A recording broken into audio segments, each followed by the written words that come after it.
खाएको कम्पनीमा कस्तो हुन्छ भन्दाखेरि सुरुमा छिर्ने बित्तिकै तपाईँ नयाँ हुनुहुन्छ, तपाईँमा अनुभव हुँदैन नयाँ हुने भएकाले, अनि तपाईँले नाइट सिफ्ट पनि हुँदैन, विभिन्न पाउनुपर्ने त्यातीहरू पनि सुरुमा नयाँ भएका हिसाबले तपाईँले पाउनुहुन्न।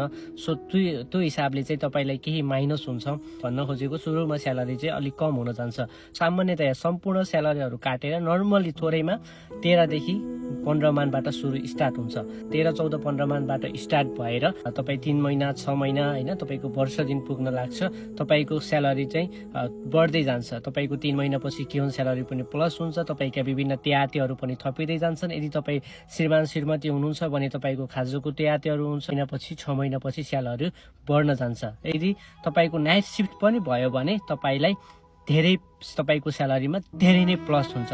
नाइट सिफ्ट छैन भने तपाईँको स्यालेरी जस 2-3 मानदेखि 2देखि 3-4 मानसम्म बढेर कम्तीमा पनि 18-19 मानको नेरागेरामा तपाईँको स्यालेरी हुन सक्छ।